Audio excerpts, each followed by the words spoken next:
I may hate drama in my life, but I love talking about the drama in yours. I may watch too much reality TV, but you're listening to me talk about it.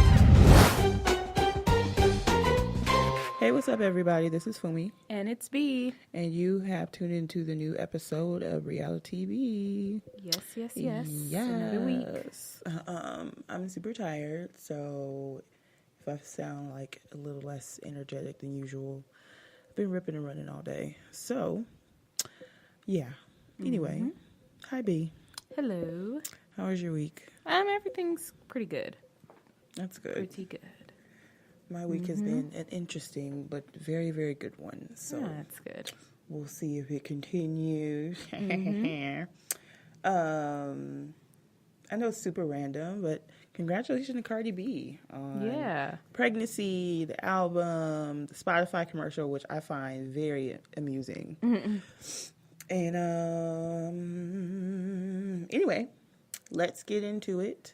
I kind of wanted to touch base on Atlanta since it's in reunion phase right now. And the first part was, I don't know, it was a lot. Yeah. And one of the things that came out was that, okay, Kenya never really said she was pregnant. Yeah.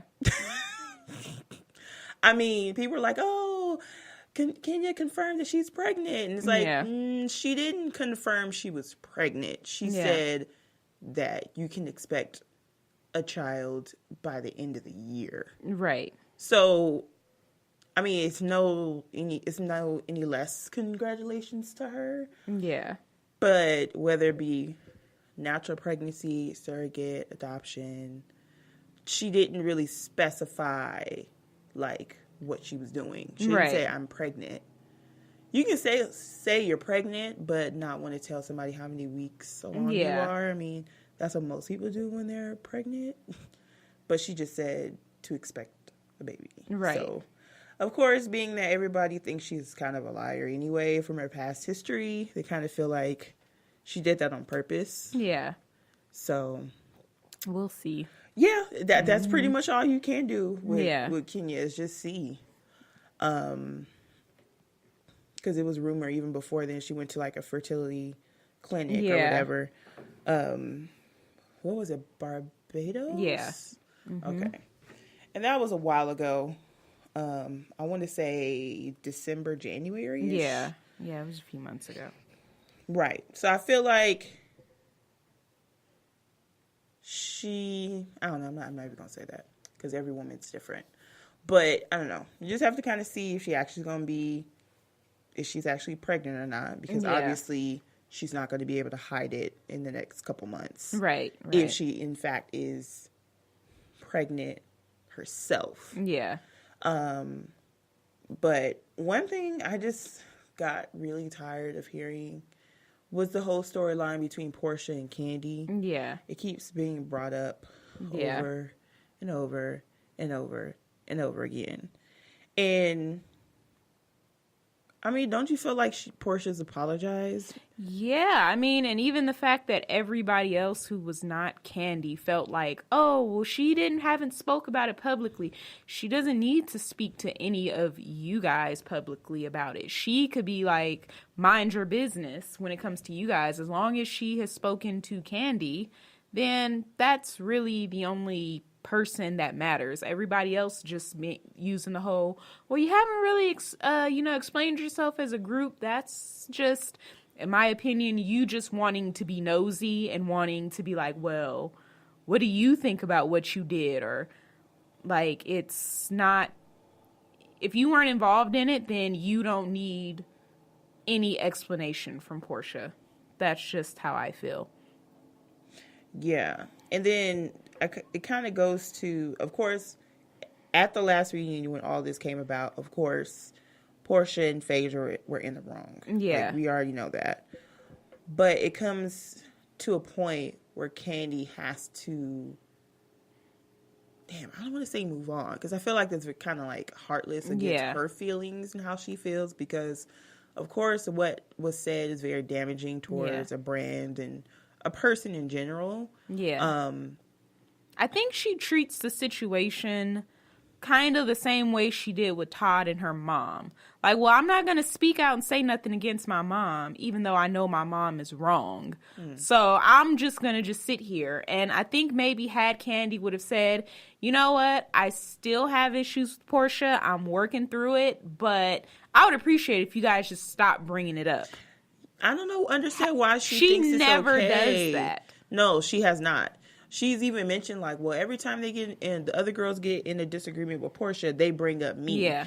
And it's like, okay, well, I know she said that she still feels some type of way is about understandable. it, and she wants to move forward. But Portia is not the person who keeps bringing it up. It's everybody else. And I would be like, I would had she would have just said just one good time, I would appreciate it if you do have a problem with Portia, please stop letting my situation keep getting brought up, because it's like a wound that just keeps getting reopened, and it's by other people. Like, right, it has nothing to do with Portia, because Portia, all she has done has apologized. She said more than once. She said at least one time it was off camera. And that's all she really can do. Right. I know Candy was saying that she still had a problem with Portia not taking accountability in some of the stuff. That's what she said at the reunion. Like, even now, you're not even understanding blah, blah, blah. And then that kind of goes back to a couple episodes ago when we had talked about what is the apology really for? Which Candy is known as, she's known for holding a grudge, but then it kind of gets to the point to where it's like, okay, so, yeah, what do you really need this apology for? Because you did that with your old band members, and then you did the same, like, what is it? It's like, once you get the apology in the way that you want, you're still very angry. It's not like, I've never seen where someone does apologize and they deliver it to you the way you want and how you want it, wrapped up with a bow. And you're like, okay, you know what?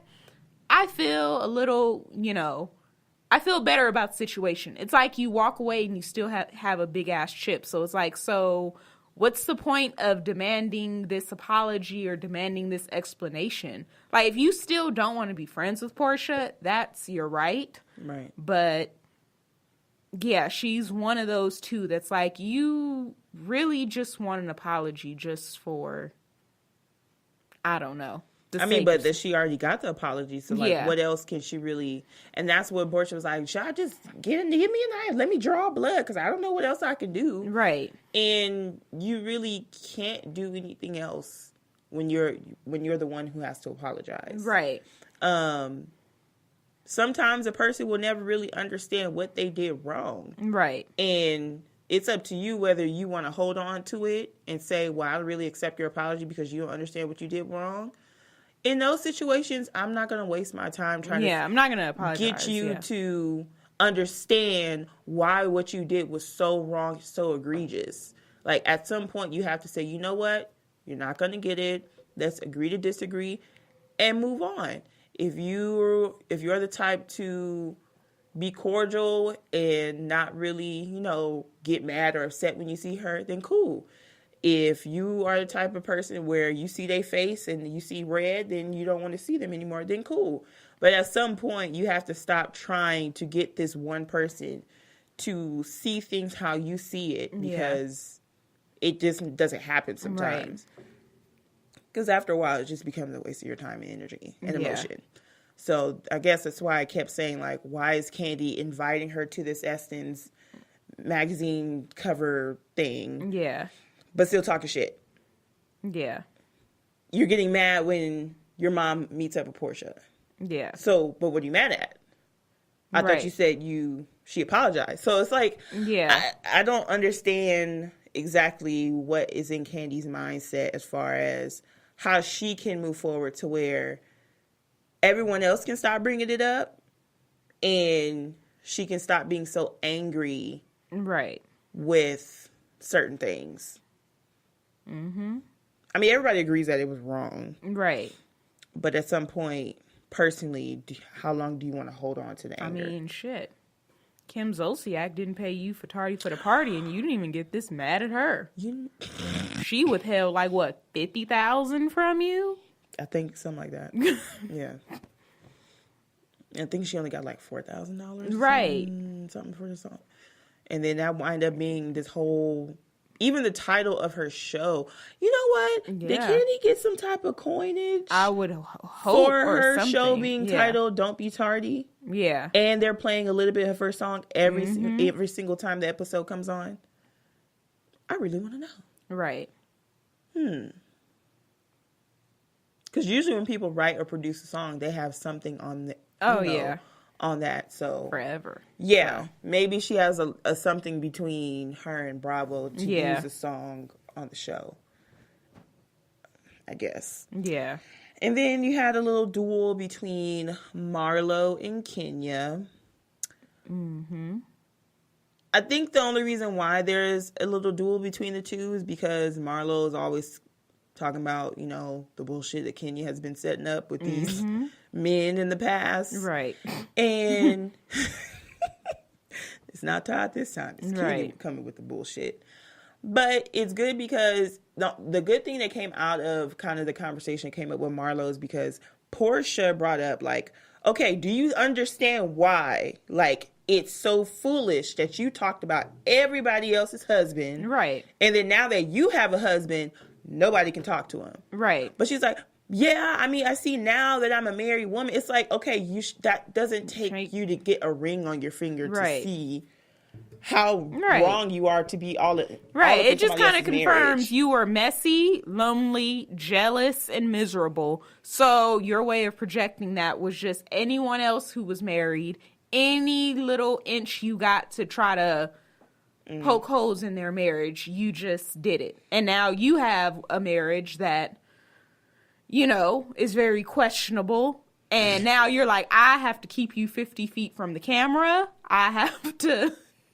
Yeah, it's just absolutely ridiculous. Yeah. And she was like, and then Kenya's rebuttal was, well, you talked so horribly about me being single, but it was like in retaliation of you talking shit about their marriage. Right. No one ever talked about you not having a man.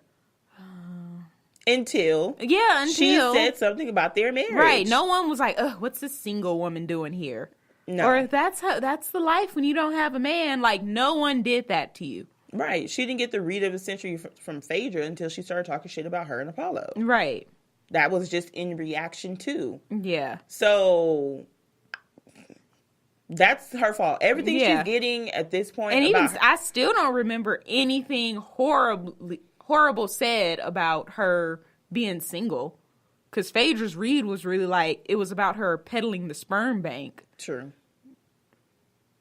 Very true. Yeah, if anybody was talking shit, it was about her rotten eggs. Yeah, scrambled. Like, no one said anything about... I don't recall any, like, low I think blows. if it came regarding her being single was only because... Paid men. About the men you paid. Exactly. Yeah. It was only about the actual men that you were dealing with. And not the fact that you didn't find somebody at all. Because every person she was with was full of bullshit. Mm-hmm. Which Matt was like the top of the crazy. That was just... I don't know. I don't see how she went from dealing with this young, crazy man that's literally breaking your car windows. Yeah. Spray painting your house. But you're a survivor of domestic violence. Okay. She says she's a survivor of domestic violence from when she was 16 years old. And that's hence why the whole PSA of domestic violence. Yeah. I don't understand why and how she got into that situation with Matt. And after the first set of things transpired, like I think he kicked in the door at a hotel or something like that in between seasons. Why you were like, not again, not me. In other seasons, if you even saw a man looking at you the wrong way, you were quick to be like, get away from me. I don't like men that's overbearing. She did that on like 2 or 3 different occasions. That nephew, right? Yeah, and then at the lingerie party that Nene threw, when she accused the woman's husband, And he was just like, well, you know what? Let me talk to you. And he walked towards her. Not her in like friend, not in an aggressive way. Not in like I'm about to slap the fuck out of you. But just literally he was walking in her direction. She was like, no, go away from me with this. Before go away from me with this was a thing. Right. And yeah, it was like, I have been in situations where I feel threatened, but yet you're in a relationship with someone doing all of the threatening behavior, and you feel. But then she's like, well, I don't think he'll ever hit me physically. Hit me. It's like, wait, what? He's exhibiting abusive behavior, whether he's hit you yet or not. And it sucks, and it's really sad, but it's.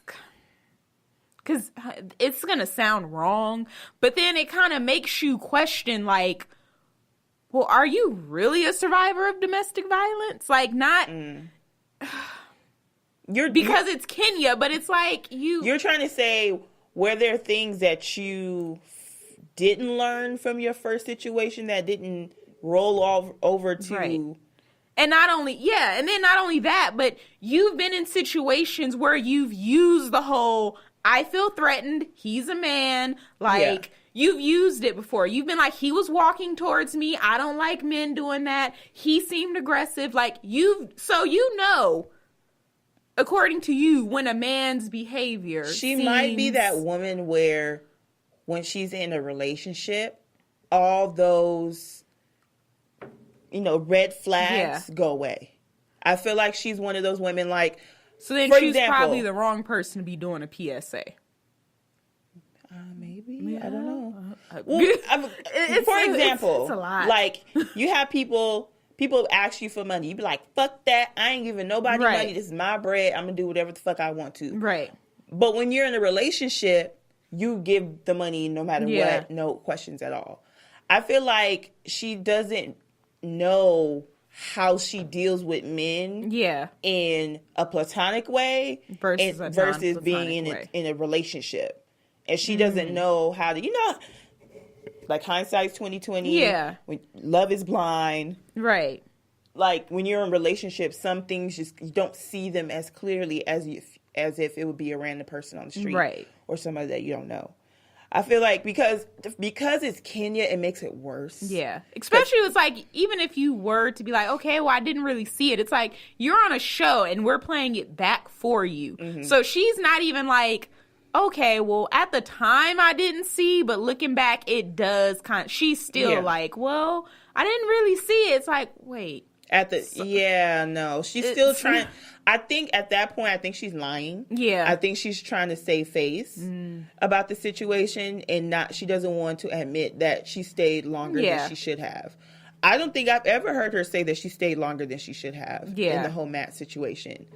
Like, when it gets to the point where you have to threaten a restraining order on social media, like, once he kicked in that first door at the hotel, that should have been a survivor trigger. Yeah, like, oh, fuck no. That should have been a survivor trigger. Yeah, like, it should have. I am not kind of thing, like the things that I've been through. Yeah. More like verbal and emotional. But as soon as I'm like in a relationship or dating or talking to somebody and I feel something that takes me back to that point of the situation I was in, it becomes a survivor trigger. Yeah. And you like, fuck that. Not doing it. Or at least if it's the very, very first time, I was like, okay, I'm about to tell you this. You did X, Y, and Z. That is not something I'm going to put up with. Yeah. You do it one more time, I'm gone. Yeah. At least so they can have an understanding, like, this is not going to fly. It's not a line you cross. It's like she had... Come on. There's blood. His blood is on your garage door and your car because he punched it in, Kenya. Yeah, she's... How can you justify anything about what he's doing by saying, well, he wouldn't do it to me? Yeah. That's Kenya for you. It's baffling. Yeah. It's really baffling. You know it because it just sucks because Kenya has the history of being sneaky, lying, has this rumor about paying her beards. Like, it makes it harder to accept that she's genuinely not understanding some of her ways in relationships. Yeah. Because we don't believe that they're relationships. So, I don't know. And if I was her, I would have sued. I would have did the restraining order as soon as possible. Like, no, we're not going to. And you fucking up my shit? Yeah. I'm suing you to get everything replaced. Right. I'm suing you to take the paint off my cameras. Like, he's smart enough to paint the cameras. Yeah. Because he knew where they were. That's some real expert, like, crazy shit behavior. You ain't it dealing sounds with an like amateur. something that belongs on the ID channel or Lifetime movie. I've seen it. I've seen it. But yeah. Yeah. So they kind of got into Sheree a little bit because they felt like she didn't really say anything to Kim about the quote unquote roach video. Right, which wasn't even a roach. It was really a beetle. I was like, wait a minute. It was Y'all a ain't beetle. even getting your freaking bugs right. I know. Well, Kim was the one that said it was a roach first. Yeah. So it's kind of there was no Yeah, it had wings. right. And then even like when they went on the Real, like you could tell why she even takes Croy on talk shows and he just sits there like a weirdo. Even remember yeah, that but she went on there. they went on the Real and they were it was like before the season even started, but like right after the whole video came out. And like you could tell as they were like questioning her about, she was like, no, we didn't do that out of malice. Like Brielle really just took a video. And like Jenny Ma and them, they're sitting there like, you are clearly lying. They're like, so why in the video did she look at the roach and was like, look at the bug and was like, there's bugs in here or something. Like, well, no, she didn't say it to do that. It was just like, you're full of shit. You're full of shit. The first initial video when she was like, it was herself in the mirror. Yeah. And they said people pointed it out because she didn't see it. Once any videos after that were taken, it was solely for the purpose to talk shit. Mm-hmm.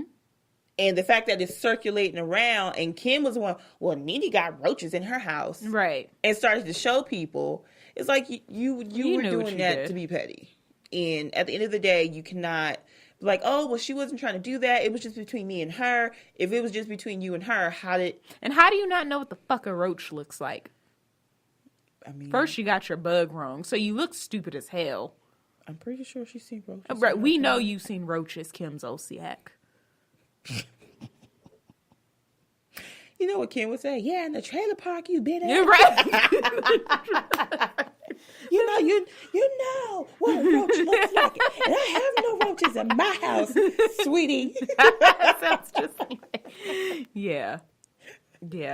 Oh, my God. But it's just... She's going to be on part 2. Mm-hmm. And she looks absolutely horrible. She reminds me of that scene in the First Wives Club when Goldie Hawn went and got a refill on her lips and was outside of like the magazine stand and was like, what's going on? She looked so bad to the point where Marlon Wayne said this is not an audition for White Chicks 2. And she really did look like somebody who they would portray in White Chicks 2 as the white girl. It looked bad. It was horrible. It's like she just maybe got a refill like the day before. And it was still like... Why would you do that? Swollen or Everyone something like knows you don't go for lip injections at least a week before whatever you got done. I ain't never even had lip injections. I don't even need them. So, but I know you don't do that. My natural lips don't need no type of plumping. That's crazy, but not unexpected. She looks horrible, and Nene gets off a couch. Okay. I don't give a fuck. I just really want her to close your legs to marry men, even your husband, because y'all don't need no more kids. Right. I think the last time I watched some episode, she wanted another kid, after she had the stroke. Oh my God. Yeah. Wait, she had a stroke? Wait, or did I hear that and forget all about it? Remember she was on Dancing with the Stars and she had to end early because she had a stroke. Oh, well. And that's why Nene was like, you're the only person I know who's at every age in the world and still talk shit. Girl, you should be happy you alive. Yes. I didn't know that. That's why I don't know. There's a lot of people. Nene is like some people they hate to love her. Yeah. She has those lines. Where She's had like, little moments here and there. I'm like, really, Nene? But overall, Nene is just like, I like Nene. Yeah. Because she's giving them happy to be alive. That is so true. Yeah. And they did like flashbacks of all the women from like season 1 on. And they thought it was cancer. And then, so then I didn't have cancer. It was like, wait, what? Yeah, because they were on the bus to go somewhere. Brooks 1.0. Oh, Lord. They were in a car to go somewhere. I think it was when they were in San Francisco. Yeah. She said, that girl didn't have a heart attack. She had cancer. She lost hair. Like, she didn't have everything. Mm-hmm. And she still act like she's not grateful for her life. Like, right. Just smoking and drinking up a storm. Oh, my God. Like you a college student. Remember before people thought she was like lying about her age? She she's does look better now than when she did at the start of the season, but most of them look better now than with her dilapidated lips. Just anywho. Oh, Miss Nene. I said what I said. Close your legs to marry men. She has wig. So many. What else am I missing? We see each other. What's your status at the bank? I'm cashing checks. Checks. It wouldn't matter if it's $25,000 or $25. The point is, I'm cashing. Yeah, she's always had these really good lines. Right. Nobody else really has as many lines as Nene does. No. But yeah, and then Candy, pretty much it was everybody against Kim. It's going to be on the next episode. Yeah. The only person who really has her back is Sheree, but I feel like I saw in the clip where she goes off the stage, Kim goes off the stage, and gets mad at Sheree for not like defending her. And Sheree made it very clear. She's like, I only collect bones I want to collect. Okay. Because they were like, why wouldn't you tell Kim that she was wrong? She's like, I don't have to be in everybody's business. It's like, but you're the bone collector. She's like, I collect bones that I want to collect. I was like, okay. All right. Well, that makes cool. That doesn't really make you a bone collector. You're right. You collect those bones and you wait by the phone for your collect call. Collect call from. And don't put the phone on silent. A federal prison. Near you. Wait, did you see all that shade when she was like, my man gonna come out in like 4 months, and it was like Sheree's boyfriend doesn't get out till 2022. Like, everybody was like, oh. Somebody said, remember Dwight was like, how you have a fashion line with no fashion? It's like, how you have a man cave with no man? Right. Only She by Sheree. She by Sheree is athletic wear now. Oh, okay. It's like, wait, what? They have athletic wear with no athletes. It can go on and on. Right? It's just like, I don't know. I feel like she reminds me of one of the women off of Love After Lockup. Yeah. Like, they're going to get out. You wish that they were getting out tomorrow. So you want to make sure that everything's perfect. So right when he comes out, he can propose to you. So you go over and beyond to do something as far as a fucking man cave. A man cave. And wasn't he already in there for like 5 years? So how the fuck did he even find your number in the collect? Like, how did this happen? I feel like they reconnected, then he went to jail. Yeah, okay. Because I'm like, wait, was he just like scrolling by the phone and was like, wait a minute. Mind you, Chateau Sheree's only been done for like 2 years. Exactly, yeah. So when exactly did they reconnect? Because I'm pretty sure it was before she was really finishing up Chateau Sheree. Just wait on getting that man cave financed to 2021. Just, wait. Don't skip any payments. Right. I'm sorry. I'd hate for you to lose Chateau Sheree because you couldn't keep up with the man cave payments. I will say this. If I'm just talking to somebody and they wind up in jail, it's probably going to be a no for me, dog. But yeah, it's probably going to be because he committed the crime in my honor. But if we've been together already, like we're in a relationship for a significant amount of time, that means I know you. Yeah. Pretty much for what I know. I think I know you. So depending on what the crime is, I'm going to be like, we can link up when you out. I got to figure out if it's something that they'd be dumb enough to do in the first place. Yeah. But once it's guilty and you like, I mean, I did the shit, but I wasn't going to snitch. Well, I'm going to snitch on the fact that it's over. Enjoy your time. Hopefully you find a good pen pal. I just never found myself to be that I'm waiting till my man get out type of woman. No. It's like I waited this long. I will not. Because you sure as hell wouldn't wait for me. Probably not. Not everybody's a papoose. Yeah. No. And no. I've got a life to live. I could die tomorrow. And I ain't dying waiting on you. Because, like, what if they get sentenced to, like, 5 years? Like, you really expect me to go 5 years without any type of penis whatsoever? I don't think I could do that. I think that's a lot. You're not even going 5 years without penis in jail. So, oh my God. No. You getting more than I am. Hell, no. Next caller. I'm like, that's a lot to ask of me from someone Even you're getting penis. No. I said it. That's a lot to ask of someone. Yeah. When they're the ones who put themselves in that situation to want to being in there anyway. Like, nope. And then you might not be able to get a job when you get out, unless you're like a Martha Stewart. You already got like change before you went in. Yeah. Martha went in for like a year. Came out, was like a multimillionaire. Unfreeze my assets. I'm ready to get back to it. Like, now you got that type of life. Maybe I can do a little waiting. You just tell me where the Cayman Island account is, and we're good. But no, you going to jail with $200 in your Chase account? Nah, nigga. Chase. She said Chase. You don't even have a Charles Schwab account. Or Fidelity. I need something where collect good interest over time. Nope. Or one of those high interest accounts. Right. You know, us broke people don't have those yet. But yeah, anything else? Oh, and Kenya said that she didn't tell Cynthia about her wedding because Cynthia can't hold water.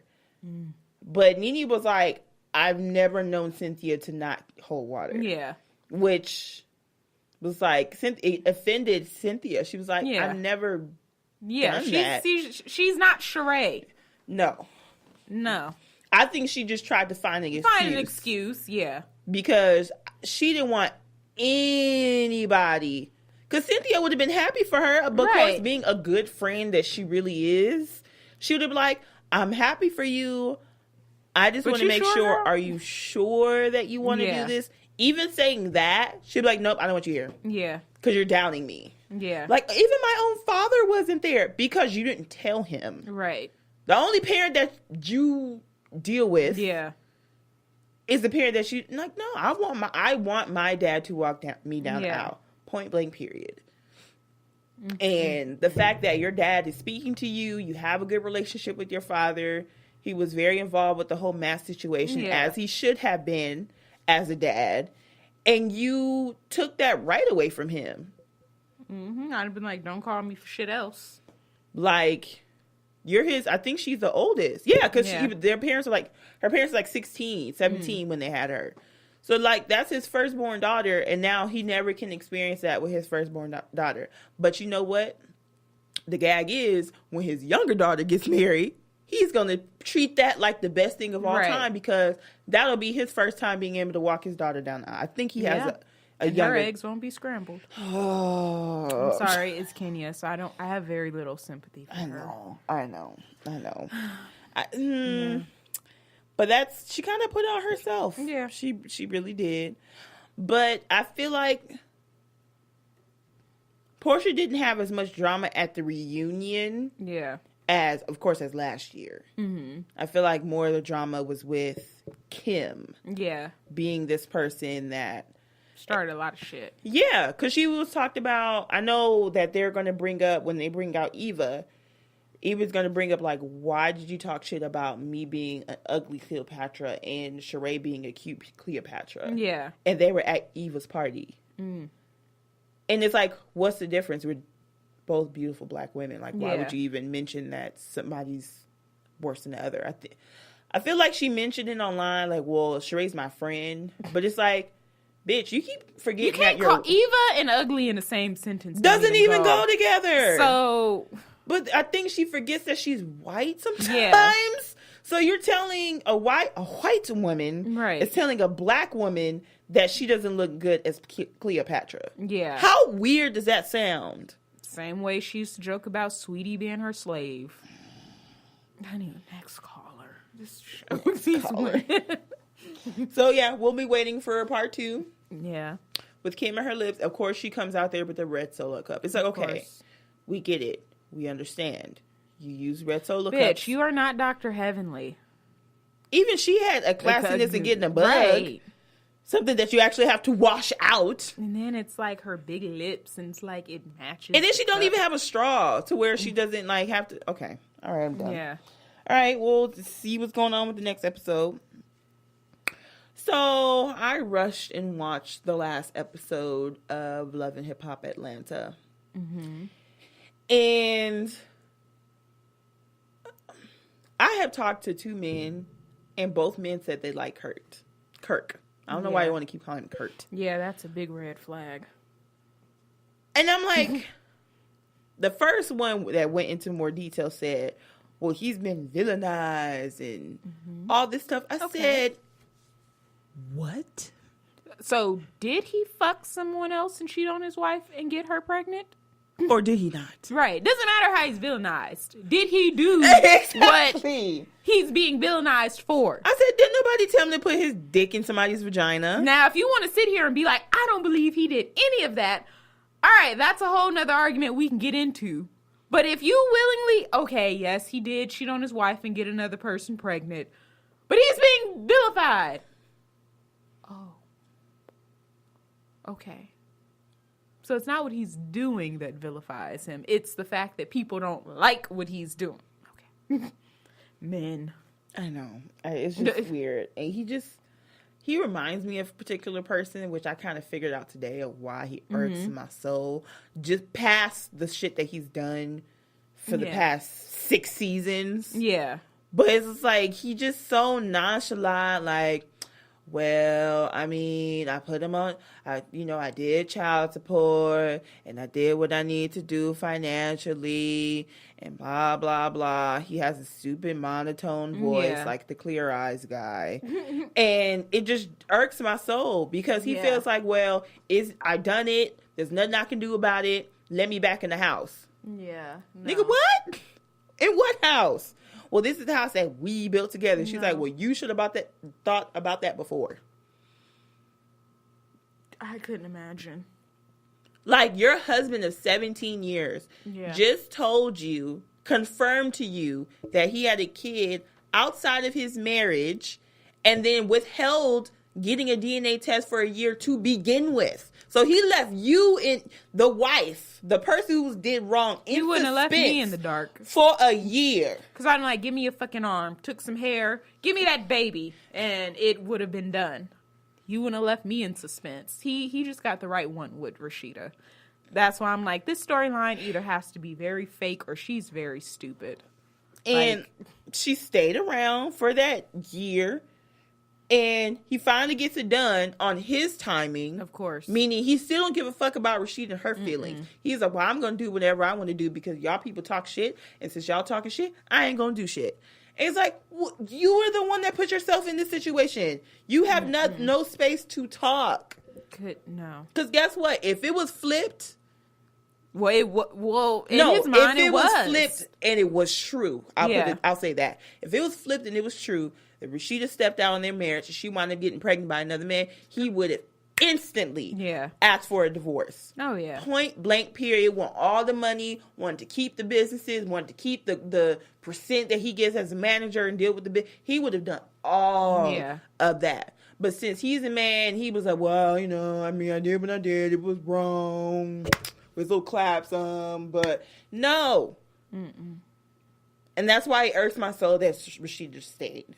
Because there's so many things that he did before, during, and after the fact that was just completely disrespectful. Yeah. And then when I'm pregnant by you, you want to blame me that I'm having an affair because you know how these rappers are. Well, nigga, you know how these managers are. They step out on their wives and get other people pregnant. Yeah, and then it's like, you got somebody pregnant, but you could have got STD too, homeboy. It is Atlanta. Yeah. And it was a stripper.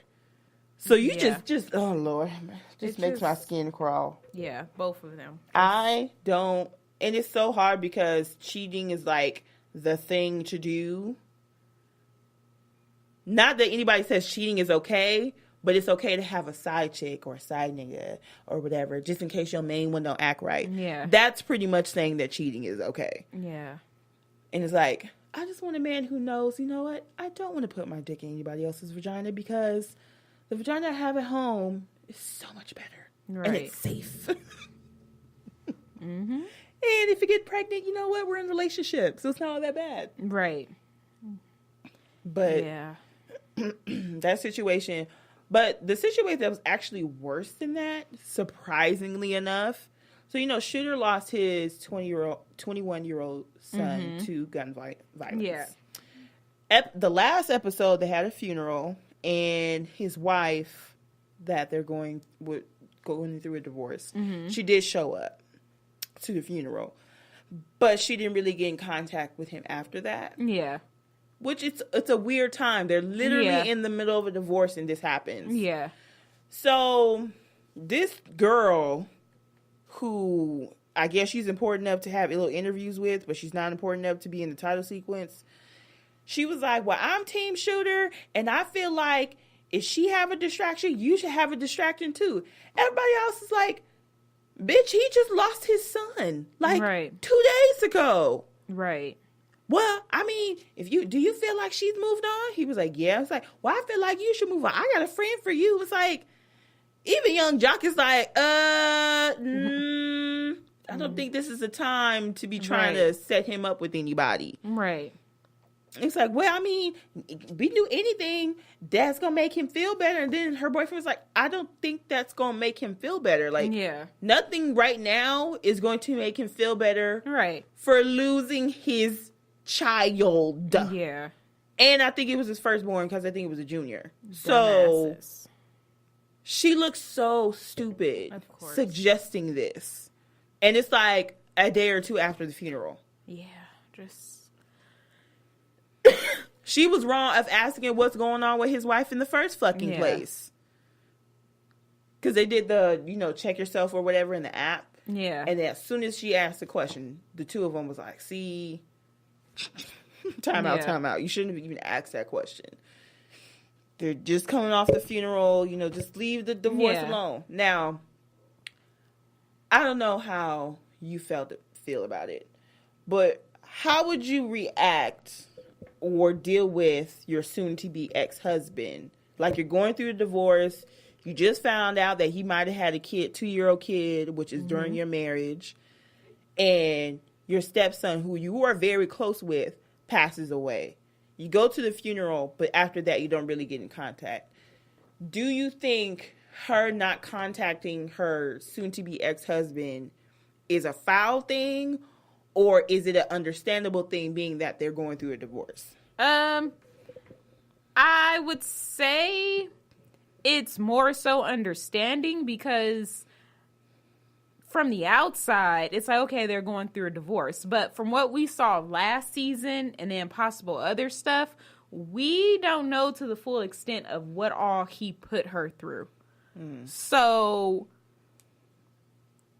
and I guess that is another thing about, like, we're men, and even some women think like, oh, ride or die, meaning like, you can do anything to me. You can push me to my worst limit, but then something happens to you, I'm supposed to just, all the hurt and everything that I feel is just supposed to go to the back of my mind. And then my priority is to make sure you're okay. Like, I think depending on whatever her mindset was, if she felt like the most I can do right now is go to the funeral, can see for myself that you look like you're holding up, and, you know, pay my respects to, like, the rest of the family, then that's all she's obligated to do. At that point, once she's like, she's ready for a divorce, it's time for her to put her needs first. Like, putting him first is what got her in a situation of her employee telling her that she's sleeping with her husband last season. So, no. Tired of being understanding of these niggas. I don't know. Like, if it were me, and just knowing the little bit of stuff, like you said, you don't know everything that they've gone through. Yeah. But the fact that one of my employees under my nose was the side chick and taking our money. Yeah. To do stuff for, like, paying her rent and right. trying to get a business. I got $10,000 out of him. What? And that's the money that is coming out of my business. Right. Like, that's going to piss me off. Right. Then you find out that he possibly has a 2-year-old with another female. Yeah. And this information comes from another employee. Yeah. And it's still being brought into my business. Yeah. And the employee was like, well, the client actually comes here to get her hair done. No. Yeah. So if she's at her breaking point where she's like, I want nothing else to do with you, I can't blame her. I mean, there still has to be some type of line. Yeah. Even though something as tragic as her stepson passing away. Yeah. And his blood son. If it were me, I probably would have called after the funeral to see how he was doing. But I wouldn't have gone to him. Yeah. Or maybe she just needed, like, maybe, like, some time or something like that. Maybe, you know, maybe she reached out to, like, her son. I mean, but people are forgetting, like, he's grieving, but if they were as close as she's saying that they were, she's grieving too. Yeah. Because I don't know how long they were married, but right. If they had been together for any significant amount of time and she had, like, a really good relationship with his kids. Yeah. Then she will be grieving at some point, too. I forgot how long she said they were married, but I feel like for some reason I want to say they were married more than 5 years. I feel like they were at least married for 5 years. So it can be pushing 10 years that they were together. So, and that's not including if they actually knew each other for any type of significant amount of time. I don't know. I feel like if I were married to a man, I had a really close relationship with the stepkids. Yeah. I would reach out because I know that's not my child that I gave birth to. Yeah. But I would reach out because that's his father. Yeah. But you cannot... One of the things he said in his interview was like, you know, when you're with somebody, it's times like this that they're supposed to be there for you. And it's like, no. Well, you kind of lost that part of me. Right. Like when I had to start this divorce. Yeah. And it's like maybe in time she will reach out to you. Maybe like when she's fully ready. Mm-hmm. Depending on when they filed for divorce and everything, stuff still might have been fresh. But it's like when you do somebody that dirty and then it's like when something tragic like this happens, you can't just expect them to just forget everything and then come to you. And that's kind of, it's like he's expecting the wife part of her to come back. Exactly. She might have been like, you know what? I talked to his mom. I talked to my stepson's mom. Mm-hmm. And, you know, she may have asked, like, so how is he doing? Like, you know, for reasons, you know, obviously, whatever. Like, I don't think she was, like, cold-hearted or anything. But if she needed her space from you, like... I mean, I would understand more if she didn't show up to the funeral. Yeah. At all. And she sat by you. Yeah. She could have been like, well, no, we're still getting a divorce. I'm sitting over here. But there's just, it's like you should have thought about all of that before you started putting your dick everywhere. Yeah. But then again, it's like, I don't know. Man, it's hard to say when I'm not in the situation. Yeah. But I feel like I would draw some type of line because I need to make sure that he doesn't think that I'm coming back just because his son died. Yeah. And she might be one of them type of people that's like, I know me, so I need to cut off all contact. Because if I have any contact with you, then it's probably going to make me be like, you know what, maybe we can work this out, or maybe we can, reconcile. She might be one of those people. I had a friend like that. She was like, when I break up with somebody, I block numbers, I delete everything. And I actually seen her. She was like, I moved out of his apartment within 2 days. And I'm like, wait, what? She was like, I can't have any type, and that, granted, that wasn't a marriage with kids. Yeah. But she was just one of the people, she's like, I cannot have any type of contact with you whatsoever. She was like, honestly, I have to treat you as if you're dead. I was like, that's fucking extreme. She was like, that's just how I am as a person. I'm like, oh, well, okay, But yeah, I mean, you lose all those privileges. Yeah. When you start to stain your marriage with all this negative, nasty stuff. Mm-hmm. And so, should have thought about it. It's always a man. Like, I don't know. Just, you expect so much than what you really deserve for what you're doing. Mm-hmm. If you're the type of man who always makes sure that I'm okay, that I'm always protected, that I'm being understood, that my feelings are taken to consideration when making decisions, then you earn that privilege of me always being by your side. But once you start cheating on me, having kids outside of our marriage, calling me out my name, calling me all types of bitches, and think that I'm cheating when I'm not, I tell you I'm pregnant, you think that I'm fucking somebody else, you don't get those. Those are privileges. Those are not rights. Yeah. That reminds me of, I guess, well, not the new, but the first episode of New Jersey Shore. I was just like, wow, I've learned so much with like the whole Ron and Sam situation. I actually haven't watched it yet, but I heard that he said that he cheated a whole bunch. Mm-hmm. Which was what the Rand stop came from. Well, yeah, in the show, but he basically, well, I guess, I mean, in a nutshell, because she didn't come back to this series. And so I'm actually really glad she didn't. Not even because, like, in the earlier seasons, I wasn't a Sam fan, but I was just like, good for you. Like, don't put yourself back in this toxic environment. So what was he saying? Well, basically, it just confirmed that he was a fuckboy. Oh. And it was really in depth, but since you didn't see it, I guess I'll wait and talk about it. But I mean, back to Love and Hip Hop. Yeah, so I just thought it was kind of weird that he is asking of her so much. Yeah. In a tough time, but it is kind of like a really huge gray area about it. And then Stevie owed $1.3 million in child support. I don't know. Yeah. How does a man get up that much? They do. But why? Anywho, on to the next. Now, I saw an episode of Iyanla. Now, the good episode is this Saturday, because that's when Hazel E's going to be on there, talking about all her drama and whatnot.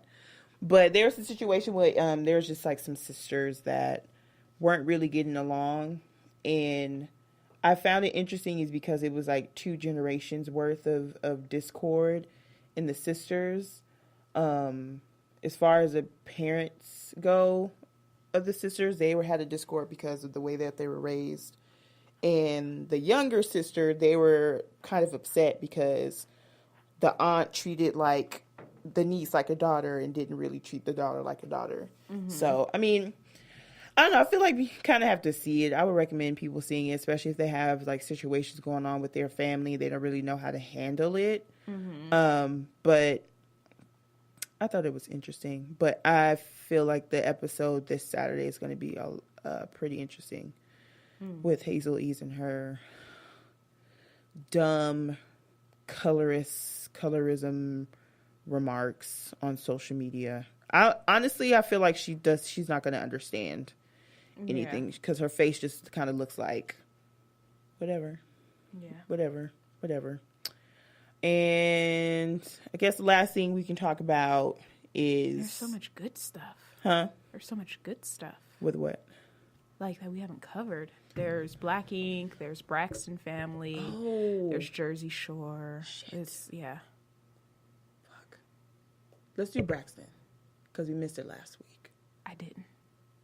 No, I mean, we didn't talk about it last week. Okay. Chop, chop. What are we coming to? Because it's 2 episodes worth. Yeah, 3. Yes, 3. I'm wrong. How do we begin? The whole Tamar situation is a huge thing. Mm-hmm. She's getting her divorce. Which we already kind of discussed that in the Tamar and Vince season. But this time, Mama E came to her baby's defense against Vince about putting his hands on his daughter. Now, on her daughter. Now, I wasn't surprised when I first heard about this. Yeah. Because there was a situation at the hotel in Atlanta where somebody bit somebody. Right. You remember that? Yeah. And I've also heard like other rumors before. And you know, usually when there's smoke, there's fire. Mm-hmm. And Tamar does Tamar and she just cuts everybody off. Yeah.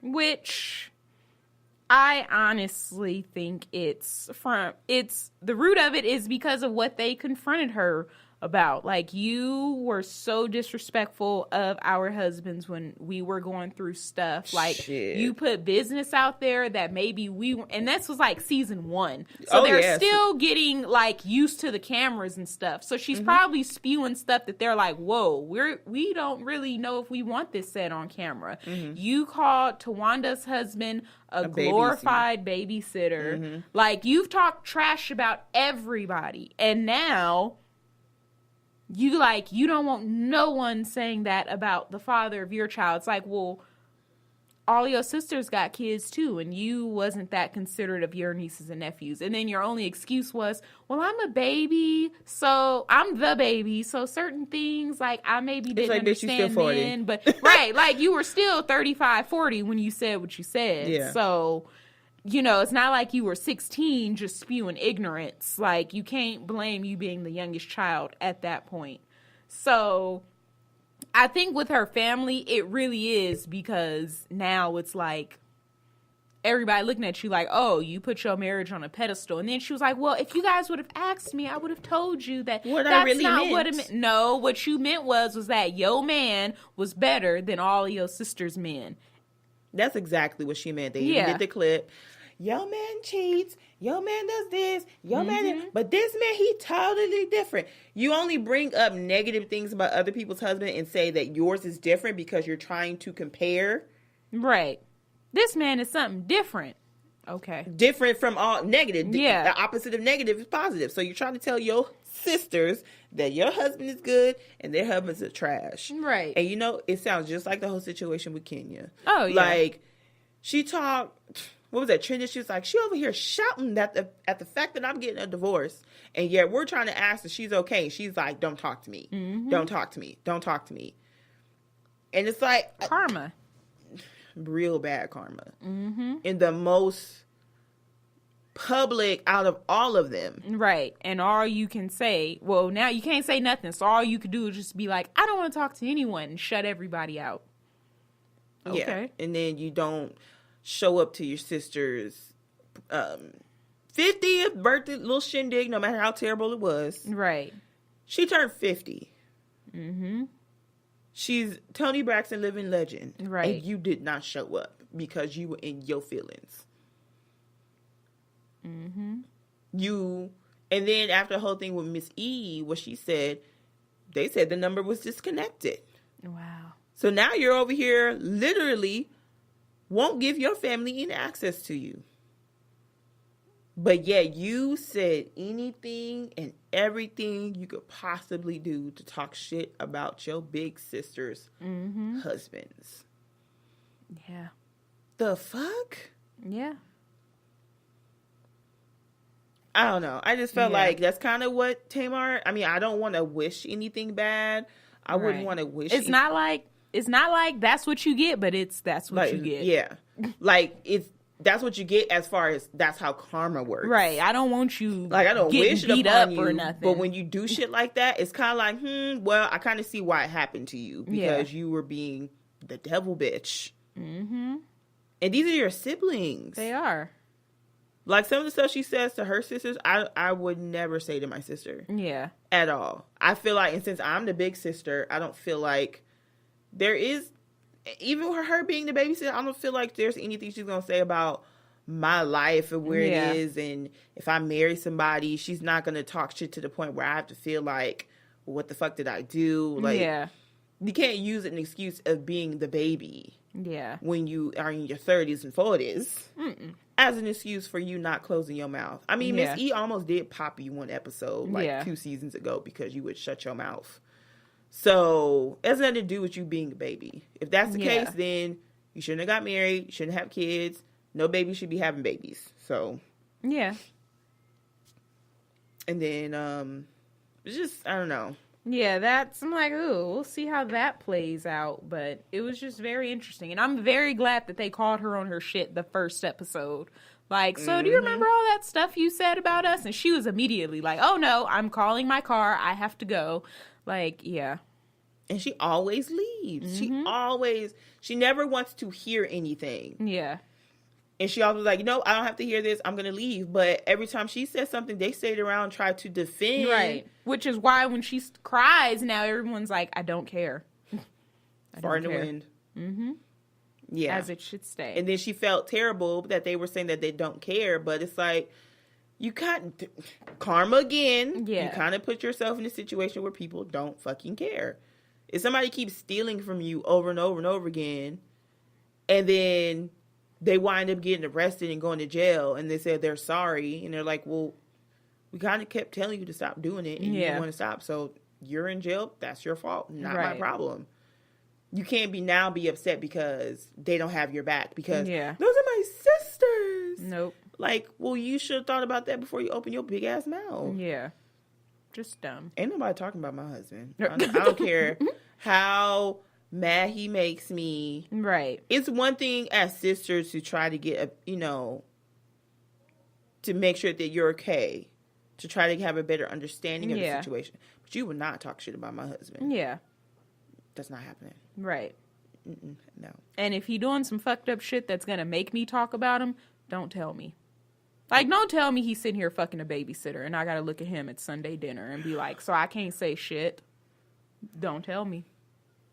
Your wishes won't be respected. Because I'm gonna say something. But I'm glad we brought it up, because that we can transition to Iyanla Trina's episode, because Trina and Gabe were on there. Oh. This is the week before last. Yeah. And I found it very interesting because Gabe was always portrayed on the show as, he didn't really talk much. Yeah, he didn't. But he, since season 1, has been known as being a cheater. Yeah. And there was, and she admitted it, that she, slobbed a knob with somebody, a bandmate or something like that. And at least once, I feel like she did it twice. I can't remember. But being on Iyanla, you saw that he admitted to Iyanla, like, off camera. Yeah. That she was, like, verbally and sometimes physically abusive towards him. Oh. Oh. Because she took him to the side. She's like, I feel like you want to say something. Oh, my God. He's a victim. But you're not telling me anything. Yeah, he didn't even volunteer the information. She just you have to tell me, like, what's going on. She sensed the victim in him. Like, blink once if you are okay. Yeah, it just looked like he's just like. And he does always look like that on the show. He always looked like he wanted to say something, but he never would. Yeah. His lips be all tight, like. Yeah. I want to say something, but I don't. Well, I mean, and that doesn't justify it, but that would make sense as to when they did get a divorce, he just kind of was like out of everybody's life, even her kids. And it was like, well, Gabe's been like a father. Well, if you've been sitting here beating this nigga up, he's probably just ready to. Well, it's interesting that you say that, because he mentioned that he wanted to have a better relationship. The younger one was not speaking to him at all whatsoever. Yeah. The young one said he hated him since day one. Oh. He's never liked Gabe. Yeah. And Iyanla asked Gabe, have you ever taught him anything? He was like, no. Have you, like, did you teach him how to be a man? Or he's like, no. That he has his real father for that.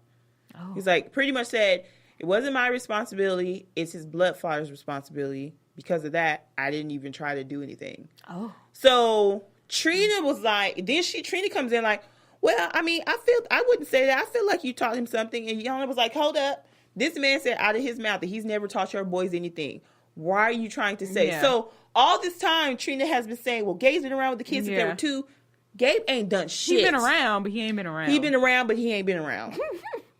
So it's like, you understand the situation better while they were on Iyanla because everything was portrayed differently on the show. Not specifically because of the show. Yeah, but he's very shy and timid and quiet. And you get more of Trina's version. Yes. Yeah. And they always say with everything, you need both sides to actually arrive at the 100% truth. So that would make sense. So you really only got 40% of the truth. Yeah, so that would make sense. And so when she was talking to Trina about herself, she was like, he has a past with his family just like your mom taught you how to be bitter. Mm-hmm. And it was like, oh. But, I mean, since day one, they've always talked about how daddy cheated on mommy. Yeah. And mommy was like, no, you better protect yourself as a woman, like, lay it low and spread it wide. It's like, hasn't it been like 20 years? Yeah. Since... Because he still sets her off. Just his presence. I don't understand why she's still mad to this day. Yeah. I understand what he did was wrong. She was the first lady of the church. Yeah. He's over here cheating, and it was like an emotional cheating on top of that. It wasn't just sex. But it's 20-something years later. Yeah. Your grandkids as adults. She about to have a great-grandbaby. Yeah. And you still can barely be in a room with him. Mm-hmm. He brings his wife and you leave. Yeah. Your family vacation. Yeah. It's like, you move on. How long? And that goes back to how long do you really hold on to something? Right. Because at the end of the day, you keep doing that. It's like you're letting them control your behavior and your actions and how you live. And he's moved on with his life. Ben moved on with the chick that he cheated on you with. So they still together. Right. You should have just found his best friend, made it 2 for 2, pulled a Black China before Black China did it, and you happy, I'm happy. I'll see you at Sunday dinner. I cannot handle you right now.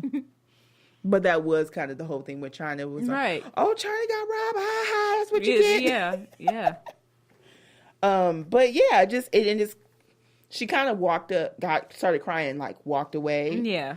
But she did come back and acknowledge that all this shit coming from her sisters and her mom did not help her marriage. Yeah. And how she cuts him off, demeans him, talks shit, got to the point where she was hitting him. Yeah. She saw how all of that played a role in their marriage. Because all this time up until the show, we always thought it was Gabe just being a dick. Yeah.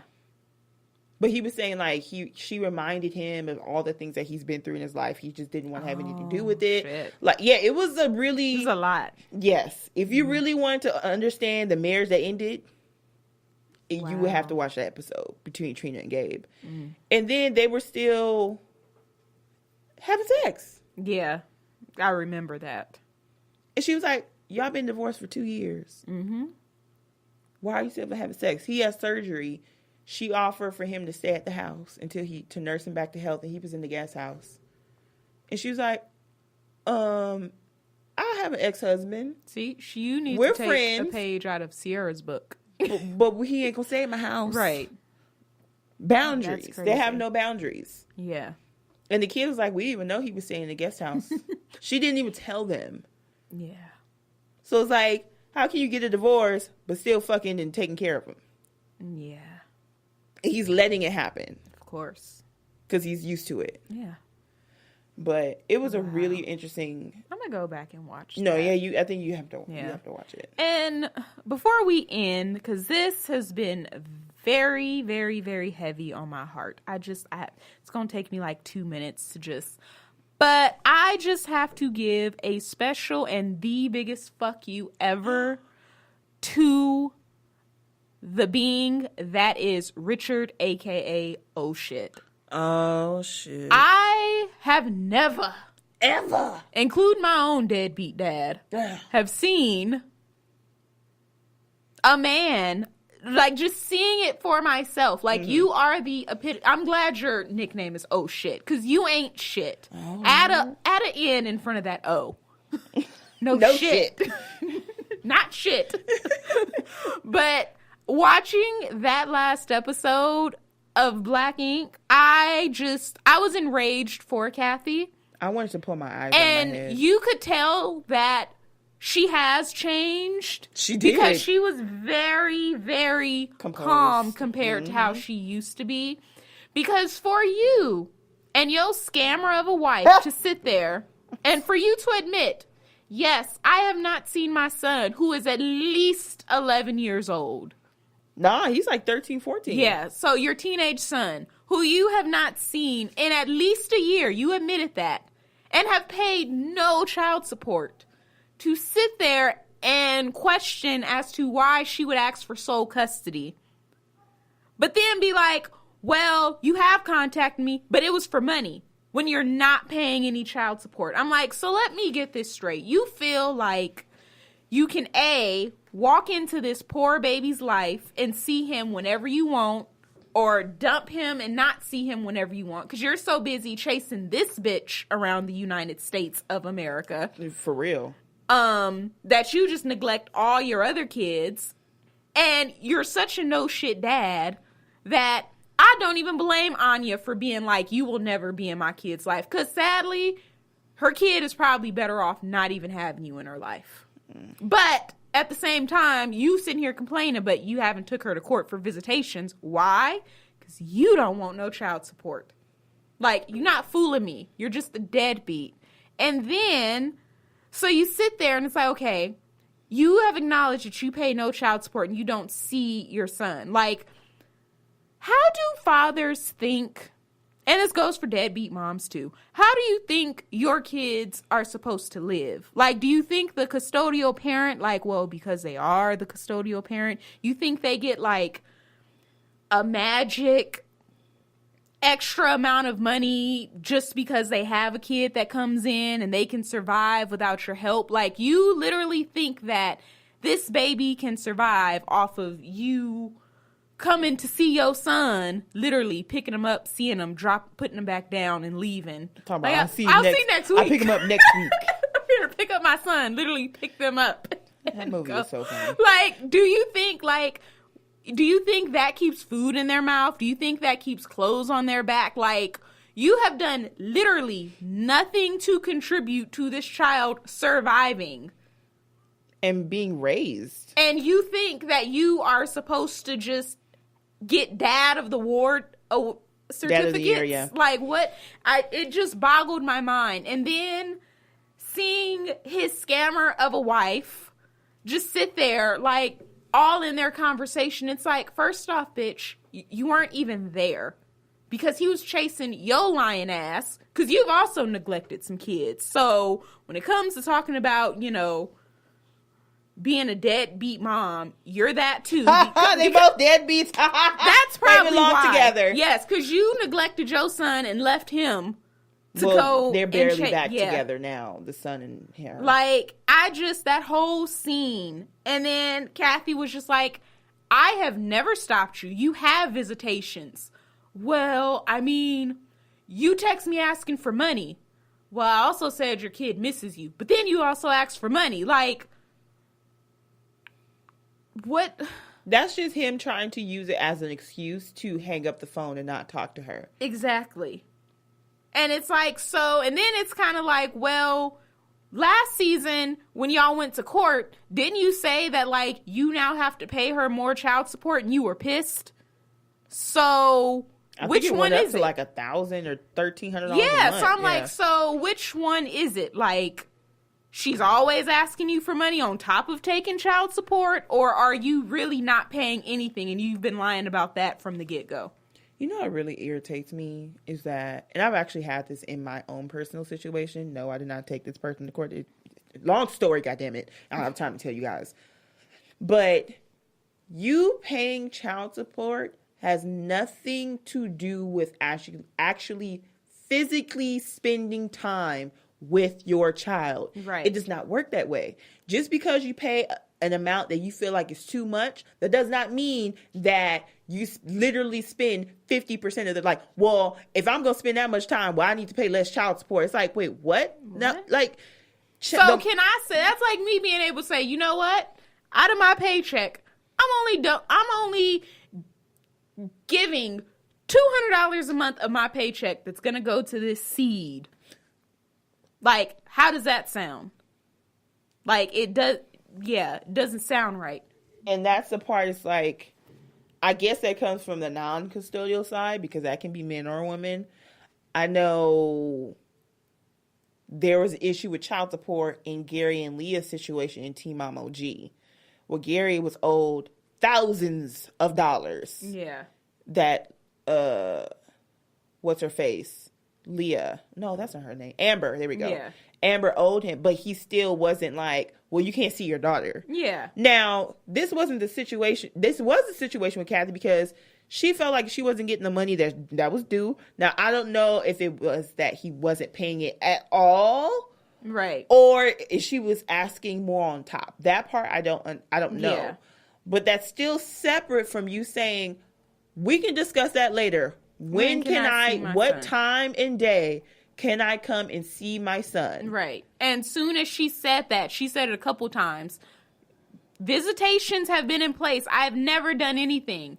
Well, then you ask for money. Like, you can't even sit here and say, like, she has physically stopped you from coming. Just her asking for money has made you be like, you know what? Fuck you, and I'm not coming to get my son. And I don't want to see him. But I'm going to go chase this bitch around and get her pregnant all up and through the world. That I'm glad you brought it up.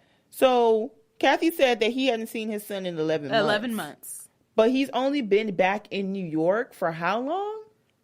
A couple months? Not even a couple months, because it was Halloween time when he came back home. He was only home a month or two before Nikki called him and said, I'm pregnant. So, about 7 to 8 months, he was in California. Yeah. So how is him being in California Kathy's fault? No, yeah. And wasn't before that, because soon as last season wrapped, wasn't there a picture on Instagram of like, oh shit, Nikki showing like, oh, we bought a house in Atlanta? And I remember being like, oh, so I'm guessing he's going to be working in like the new shop in Atlanta. Well, that's after it was announced that he had a new baby. Yeah. Yeah. So this was kind of like when they were filming. Yeah. Because they've, filmed so far in advance. But that's the thing, is like, you have one kid in New York, you got one kid in Texas, you have the last kid in Atlanta, and then you got a kid that now that's a person who's not going to let you see the child. Yeah. And that's the person, even with that, he's like, well, she won't let me. I'm like, you can go to court and get a court order for visitations, but you know what's going to come from that once you do that. And you don't want to pay what you want to do. And it's like, it sucks because kids don't care about money. Mm-hmm. They just care about seeing their parents. Right. So that's the sucky part. But then I see you want to sit here and play victim, like, oh, you're not going to let me see my son or your daughter. I think they have a daughter together, him and Anya. Yeah. But you don't care that much because you're not going to go to court to get it enforced. I think they want it because it's true and it works in their favor and it demonizes the woman. Yeah. He can say that. Yeah. He said, you know what? And that's why they're so quick to say it. Yeah. Because if they say, well, she won't let me see my son, guess what? That takes focus off of him. Right. So, and that puts focus on her as the villain of the situation. And she's like, you know what? You're damn right. She's like, I'm not going to ask you for nothing.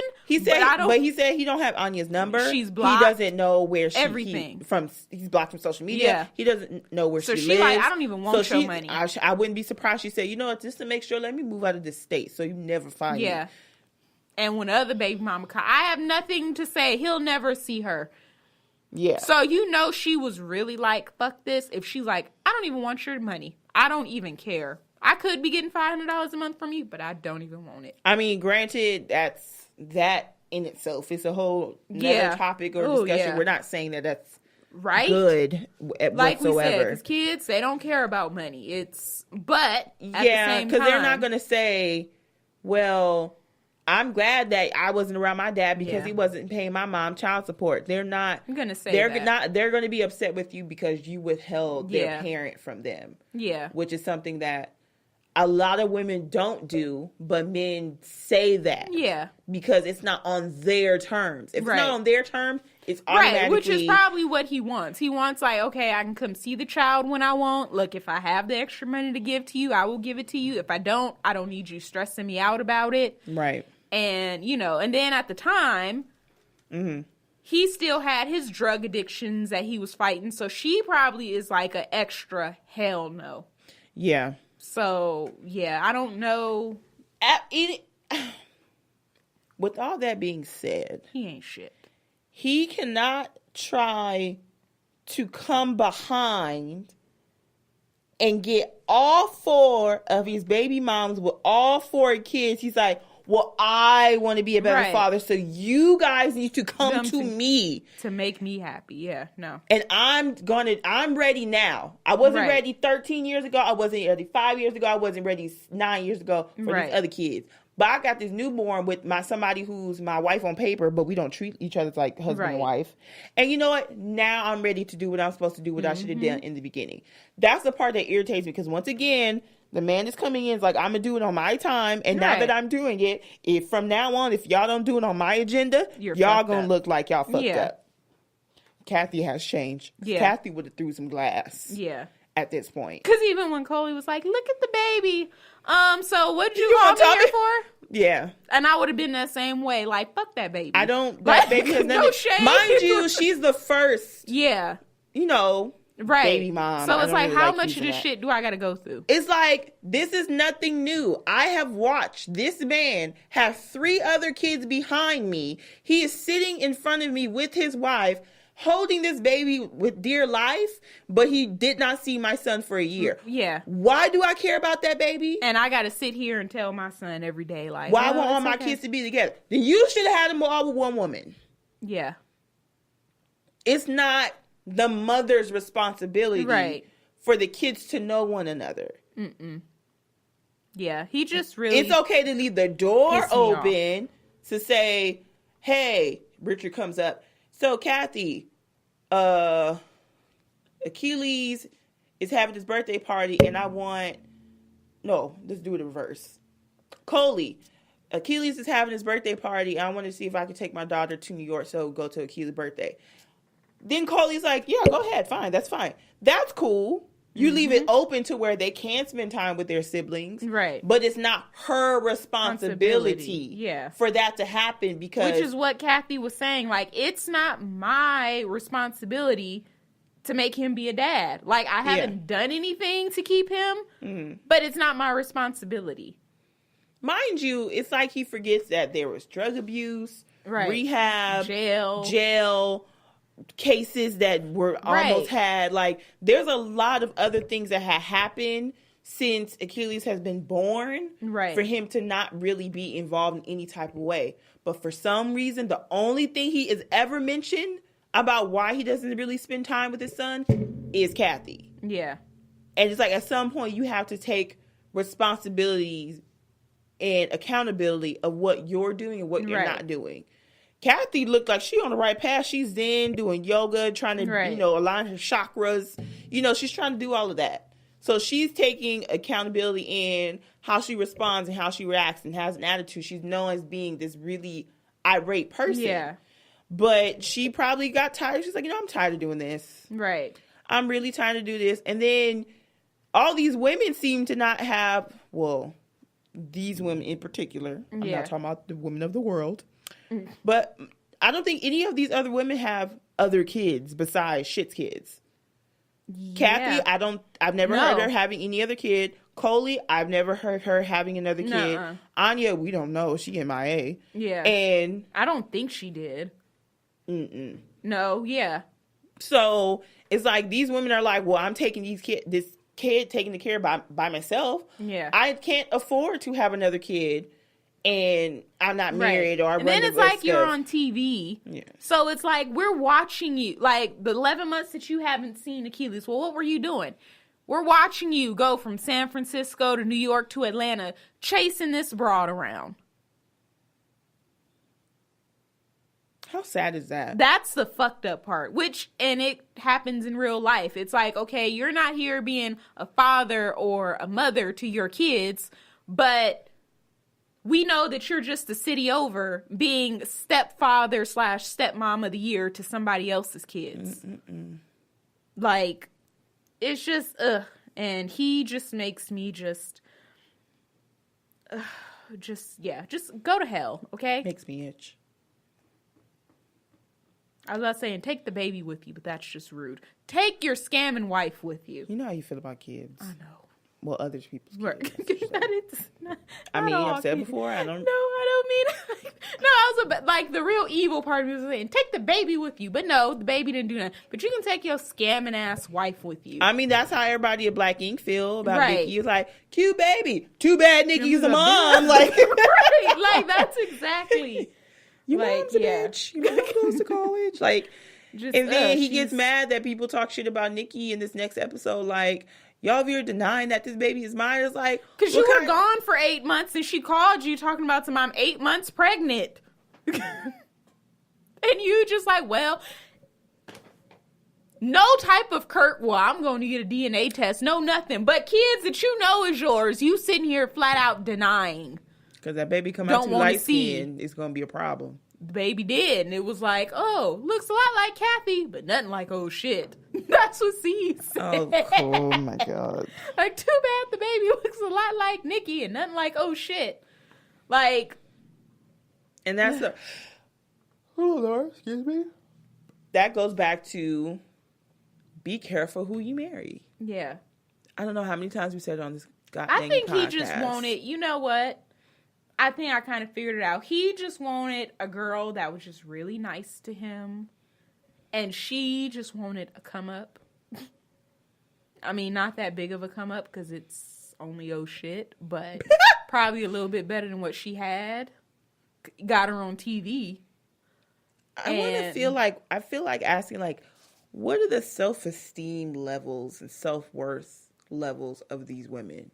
Because Anya and Nikki were like the last two prominent relationships that he's been in on the show. Yeah. With Anya, he was a user. Yeah. Got failed, had a bail hearing, bail people chasing him. He had to go back to jail because he tested positive of cocaine, of all things. Right. And it's like, but she wanted to marry him. Yeah, it's crazy. Doesn't it sound insane?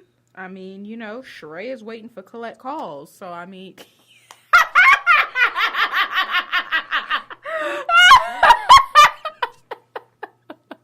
While you waiting on collect calls, I'm cashing Trump checks.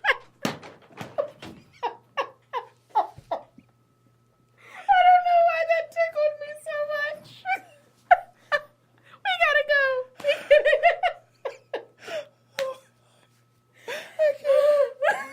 I'm sorry. No, I'm not. But, oh, my being. We're gonna name that. That's the podcast episode. What? While you waiting on collect calls, I'm cashing Trump checks. Right? Oh. But yeah, oh my God. It makes you wonder. It goes back to what kind of women he's with. What are their self-worth and self-esteem levels? Because that goes into a lot of why you even put up with a man that has so many kids by so many women. Right. All this baggage. How do you even get wrapped up in it? And then she lied. And then Nikki lied about her son. Mm-hmm. And that's somebody you married? Yeah. Fought somebody who's trying to tell the truth. I don't know what production be doing. Like, let's see if we find some lies. They probably be doing their own search. I'm pretty sure they're the ones that found that picture on Facebook and was like, let's pull a Neve and Max and send someone that made a comment, a message, and see if we can get in contact. And $500. You go in there and tell your story. We'll fly you out. Just got to sign a little waiver. We'll mic you up. You go in there and you tell them the truth. And whatever happens. If you get in a fight, we'll give you an extra $1,000. How's that sound? I'm cool. Like, what the? How they get these people to fly in? I know they're not paying. I'm not paying for no flight. Oh, you gonna fly me? Well, I suggest that it's first class. This is about to be some tea and give y'all some ratings. Right. You give me first class, I give you tea. The tea I got is that good. Like, no. I need you to extend me to at least 3 episodes. I need $1,000 a check. Bonus. Like, I'm gonna be. And if there's a fight that ensues, I need an extra $5,000. Exactly. Because I got to pay some hospital bills just in case. Oh yeah. And I want to stay at the Regency. God damn Regency. Oh my God! I almost forgot. It's so mad. God. Wow. We're already at an hour and a half. We're gonna make a list of everything. Because there's Potomac and New York. And Iman. And Jersey Shore. Yeah, it's a lot. Okay, we're going to make a list. We need to start going back. We haven't done a list since like episode 3. Okay, we have to go back to making a list. This is a lot. My throat hurts. The shows is That sounds coming. wrong. Yeah. No, it doesn't. My throat hurts? Well, to you it might not. Yeah, it's just... Oh, she gets on my nerves. Excuse me, Richard Duncan. He even tried to pull that... You know, my name is Richard Duncan. Your name's oh shit. You know what? You right. It's not shit. Oh. For the rest of this season. Yeah. And I miss the episode where Ted had to talk to Sky because he's trying to let her know, like, you got to stop dictating my life and trying to, like, and then she winds up hitting him anyway, like hitting him again. Wait, so... That was Wednesday. I didn't watch that episode. So that wasn't a romantic, or did I miss the video? No, it looked like it was going to be a romantic dinner, but the actual clip is him talking to her, say, "You got to chill out." Oh shit. Actually, I think that episode comes on tomorrow. Really? What episode came on? Because it's the episode. Oh yeah, you're right. I think. Yeah, it's the episode of that, and then the baby mama episode was last week, and Donna and Sky end up getting into it because of Richard being like, anyone else here talking shit is getting slapped. How is that you're really like your sister and then you wind up fighting her again? Right. About and you know she just had a surgery. Fuck. Like, I know their editing is up, but I'm pretty sure it was within a month. Yeah, definitely within a month or two. And you know she's probably physically not there. But you know what? This will all be stuff we'll talk about next week. It's so many questions. Next week on Dragon Ball Z. The fuck? You never saw those somebody memes? That you're around all the time is rubbing off on you. No, you never saw that meme where it was like, will Sky and Ted get back together? Did Donna put pause on Sky? Is C's getting back with Duchess? Find out next week on Dragon Ball Z. But they did it for everything. It was like, is Black China gonna put hands on Kylie Jenner? Is such and such gonna do this? Is such and such gonna do that? Find out next week on Dragon Ball. I haven't seen this one yet. It's so fucking random. It's like all the drama in a week, and it's like, find out next week on Dragon Ball Z. Who the fuck comes up with this shit? Yeah, yeah. When it's like a week filled with drama, for some reason it never ceases to just find it. Like, it's so stupid that it's funny. Like, what? Yeah. Dragon Ball Z.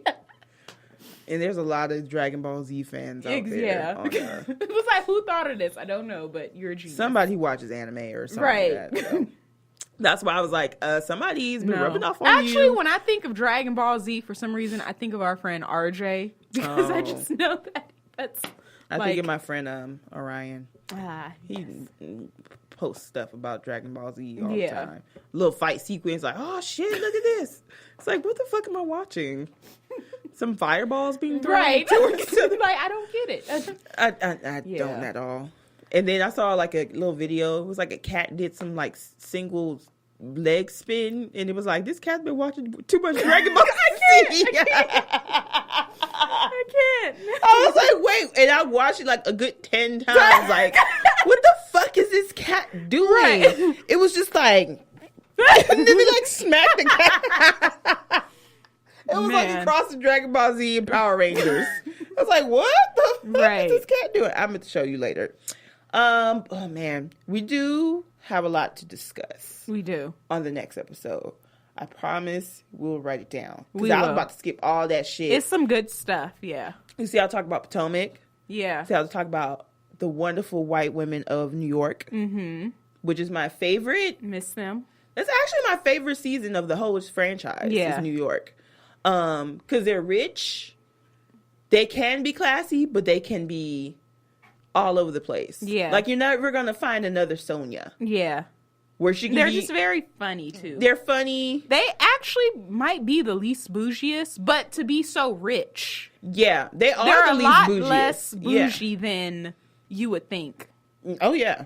And they have way more money. Yeah. A lot more Or money. Names associated to them. Especially those type of apartments in New York. Yeah, that alone. Apartments is not what you guys out there and for us are used to. Yeah. When you have an apartment in a high rise in New York, you paid a couple million. You pay at least $3 million, and that's for like a 2-bedroom, 1 bathroom type of apartment. Like really? Like, no, that's how New York real estate is. So I know the apartment that Bethany had with Jason, she sold it for like $11 million. Yeah. But yeah, those. So yeah, Potomac, New York, Jersey. I kind of need to follow up on T-Mom, Young and Pregnant. Yeah. That ratchet ass white lady. Yeah. And also next week, if we have time, I really want to talk about, I don't know if y'all have been watching, it's a second season, Hustle and Soul. You know, the pink teacup. Girl, I've been seeing clips of it, and I actually watched a couple episodes of the first season, and I was like, I remember I put you. This is one of the. I feel like it's one of the most scripted. It is because the acting is so bad, and the acting has gotten worse. But some of it's still pretty funny. Like one of the girls, she walked up on her in a restaurant. She's like, "So what's up, Pennywise?" So you just sit. She said it so like, bitch. You just called her Pennywise. Why are you just standing here looking so mean? That's a little extreme. You called me Pennywise. She had like a little red afro and a bright yellow shirt. Okay, we gotta stop. We will cover this next week. And he's not even. And he's supposed to be like trying to get Michelin stars. Well, now he's trying to open up a new restaurant in Miami. Different goals. Because he's too ratchet to get the Michelin stars are going to stay with Gordon and Wolfgang and the big guy with the with glasses. That was a chef on MasterChef. Like, it's hecka funny, but I've seen clips of him like the girl. I guess the main girlfriend. Yeah, she gets tired of him cheating on her or whatever, and it's like, bitch, would you just leave already? She's left. And now he's trying to get back with her and come back home. But he's still messing with the girl in the restaurant. So she's like... The manager or something like that? Yes, she's like, so how are you sitting here keep telling me you want your family back, you want to come back home, but you still messing with the side bitch? She's like, but you won't take me back. It's like, but you're still fucking the waitress. Well, not the general manager or whatever. But what makes it even worse, I didn't know... They had let her come stay in their house at one point because, like, she didn't have anywhere to live. And Anna, the girl, was like, I actually did consider her a friend. She really was, like, one of the only people in the restaurant that, like, I was cool with. I was like, I don't really care for Anna's personality, but that is fucked up. So, you know, we'll get into it. But, God damn it. Yeah. But it seems very scripted. It's pretty... At that part, I don't think it's very scripted, but Yeah, it just seems like their arguments is like, what is going on here? What the hell is going on? She's bar manager when I'm general manager. Why would you do such a thing? It's like, rah, shish, boom, bah. It's like, oh my God, I can't. Yeah. I feel like it's more scripted than like Love and Hip Hop. What the hell is going on between the wings in my home? Baby, wait, let me explain before you start to flip your I cannot stand you right now. What Girl, the hell is going on? Oh, it's about to be a shake. How did I get Yeah, should never came home with the shake and bake. Okay. We can go on for hours. Yeah. Wait! You just reminded me of another meme. You know that meme with SpongeBob, like all exhausted? Yeah. It was like 3 of them, and it was like, when you sang that song all by yourself. Right. When you sang all 3 parts by yourself. All the parts. It's like, oh shit. One had the little hair, like the slick hair. Right. One had braids going back, and one had like a woman's do. And it was like, it's like, right. That's what happens when you sing 3 parts by yourself, and then you try to do the different voices. We literally just did that like 4 episodes ago. Mm-hmm. It does get really exhausted, but that was like, fun. What's up with all these SpongeBob memes? See, you know what? I knew back when I was in middle school, and I used to love the fuck out of SpongeBob, that it was going to be a classic for years to come, and it still is. And SpongeBob been on since like 98. Yeah. So it's been like 20 years of SpongeBob. You don't even realize that SpongeBob's been around that long. Right. But it's still, you know, Patrick got some great ass memes. SpongeBob got some great ass memes. One of my favorite SpongeBob characters was the SpongeBob Doodle. Remember the doodle he drew? And the doodle was trying to erase SpongeBob. Like, oh, yeah. Right. And he was like, me no. I don't know. Anyway, somebody will understand what I'm talking about.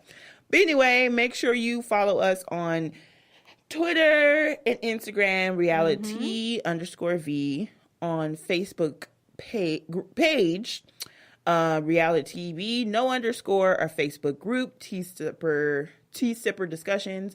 And you can send us an email at reality_v@gmail.com. You can reach me personally, Facebook, Instagram, Twitter, Fumia Dagoon, Snapchat, Ebony888. SpongeBob meme. Right. Your turn. Find me on Facebook, Roberta Smith, and Instagram, Leave It To Be and Leave It To Be Living. Yeah. I'm hungry. No, I'm not. I just got munchies. But I don't smoke weed, so I don't know why that's going on. But anyway, talk to y'all next week. Bye. Yeah. Bye.